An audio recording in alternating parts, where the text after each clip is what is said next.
Beat the Steelers by 3 scores. In this rivalry game, which heading into this season, in this century, is 22-22 out of the 44 times they met, with almost 0-point differential. Everything down the line's basically even. And you already beat the Ravens once. You know they're coming for you, period. And you've had to deal with the delay, and you have to get ready, and then wait and get ready, and wait and get ready, and wait. And after all that, you play a terrible game. Coach is right. All 3 phases of the game, the Steelers were no good. Even that last pass by Roethlisberger, which basically sealed the game with a little over 2 minutes to go, I thought that was a stupid pass. That should have been a pick 6. They should have lost the game on that. But, guys, they won. And it's not the kind of win where they go home feeling good about themselves and it papers over all the problems. No, they clearly played poorly. The coach put them on blast, and they still are undefeated. So now they can almost psychologically take that as a defeat, like, damn, we have a lot to work on, all 3 phases. And they better, because otherwise there'd be a trap game coming up, right? Washington, who's been playing better and better as the season goes on. After the Ravens game, what did Ryan Clark tell us, Stephen A.? Steelers, Ravens, best time to play those guys is after they played each other. That's a dangerous game. But now suddenly it's not a trap game because of this performance. Then they got the Bills. They have later on in the season the Colts, right? The Browns to end the season. The schedule's not easy. This is actually the tough part of their schedule. And one of the games that was tough was this one. They got by it with a win, and they should be invigorated because they should know we have a lot to work on and not sit back and rest on their laurels. I think this is exactly what the doctor ordered.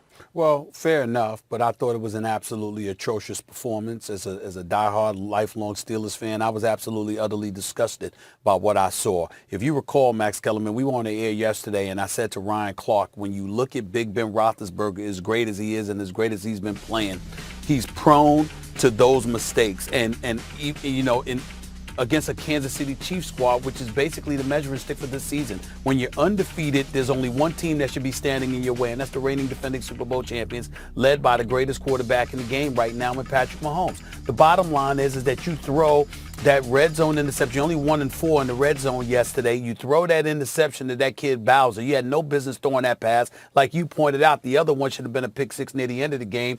They actually could have lost that game. You know, RG3, you handled your business against him. I mean, the dude only had 33 yards passing. Plus, he threw a pick 6 to Joe Hayden. This kid, McSorley, if you take away the 70-yard lucky pass, the Steelers defense inexplicable, I don't know how the hell you give that up, okay? But you take away that one pass, this dude is 1 for 5 for 7 yards.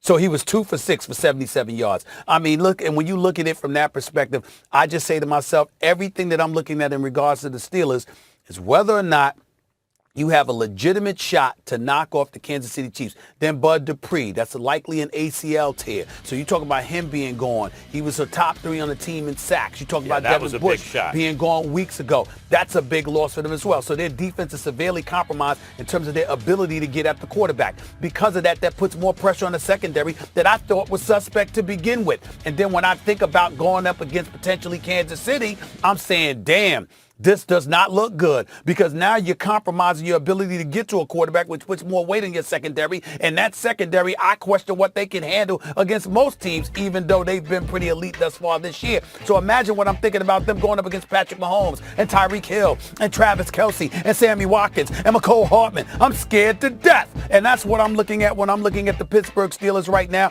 Their offense has to be prolific. Not good, not even great. They've got to be prolific if they are going to have a chance to knock off the Kansas City Chiefs. And what I saw yesterday was such a hideous, horrendous performance by that offense. I'm sitting back here saying, damn.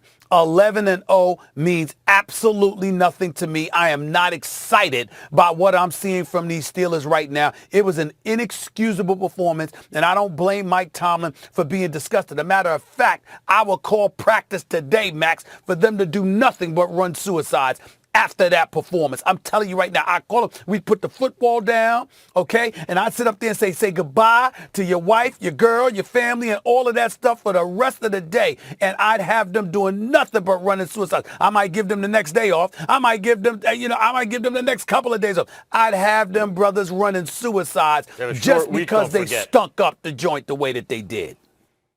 on the punt return, whether it's Big Ben fumbling or throwing an interception, or whether it's getting beat on a long play from Hollywood Brown, cutting back against the grain, all of those sort of different things, whether it was RG3 scampering, whether it's the receiver Johnson dropping a number of passes. He plays receiver. You got to catch the ball, bruh. Slants wide open, touchdown, Ben puts it on you. It's receivers in the league that would die to have that opportunity to score a touchdown. I get it.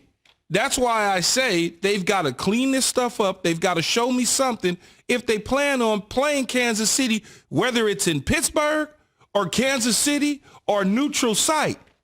To beat Kansas City, they've got to clean that up. Because whatever that was last night, if they take that to Kansas City when they play Kansas City, because I believe they will possibly be playing, they're going to get run out the building. And I think Mike Tomlin knows that. That's why he's so passionate about, communicating and letting everyone know that my team's not very good. We didn't show anything last night. Not one thing in that game I walked away from saying, man, they're going to get Kansas City a run for their money. Not one thing. And I understand, T.J. Watt was covering Hollywood Brown on a wheel route out of the backfield. Man, Hollywood Brown was 4 yards in front of T.J. T.J. was grabbing for dear life. It just so happened Robert Griffith III threw a ball that looked like he was throwing from the outfield in baseball to third base on a straight line drive. Patrick Mahomes is not missing that throw to Tyreek Hill. And so you've got to clean those little bitty things up, and Mike T certainly knows that.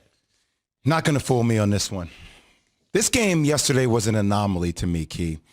The Steelers, as I understand, the internal perspective from Mike Tomlin and your perspective, right? Because you're thinking about the Chiefs. How do we win the whole thing?